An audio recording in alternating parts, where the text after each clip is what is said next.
आज दुनिया का 46% real time digital transaction Bharat में होता है।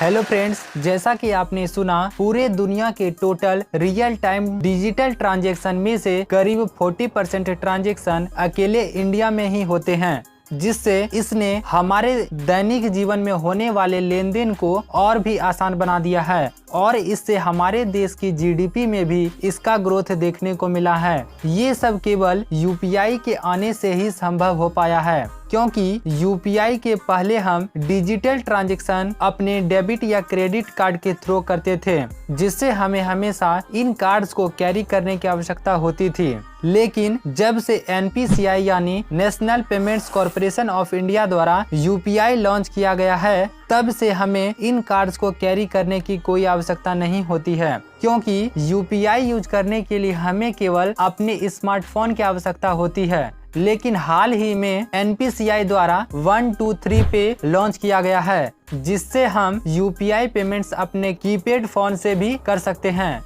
यूपीआई को और भी आसान बनाने के लिए एनपीसीआई ने यूपीआई का ही एक सिंप्लीफाइड वर्जन यूपीआई लाइट भी लॉन्च किया है, जिससे हम 200 रुपये से छोटे ट्रांजैक्शन विदाउट इंटरनेट कर सकते हैं। आजकल अधिकतर मर्चेंट ऑनलाइन पेमेंट में यूपीआई से ही मनी लेना पसंद करते हैं, क्योंकि इसके लिए मर्चेंट को किसी डिवाइस की आवश्यकता नहीं होती है, केवल एक क्यूआर कोड की आवश्यकता होती है और कस्टमर भी ज्यादातर पेमेंट्स यूपीआई के थ्रू ही देना पसंद करते हैं, क्योंकि इसके लिए कार्ड्स या कैश कैरी करने की कोई आवश्यकता नहीं होती है। जब यूपीआई की शुरुआत नहीं हुई थी तो हम ऑनलाइन ट्रांजैक्शन करने के लिए आईएमपीएस यानी इमीडिएट पेमेंट सर्विस का यूज करते थे, लेकिन इसे यूज करने के लिए हमें चार्ज देना पड़ता था, जिसके कारण हम आईएमपीएस का यूज बहुत ही कम करते थे। जबकि यूपीआई बिल्कुल फ्री है और यूपीआई से पेमेंट करने में केवल 2 से 3 सेकंड का ही समय लगता है, जिसके चलते सभी पर्सन यूपीआई यूज करने में सक्षम है। देखते देखते इसकी पॉपुलैरिटी इंडिया के साथ साथ पूरी दुनिया में बढ़ने लगी, जिससे दुनिया के सभी देश यूपीआई को अपनाना चाहते हैं, जिनमें से भूटान, सिंगापुर, नेपाल, यूएई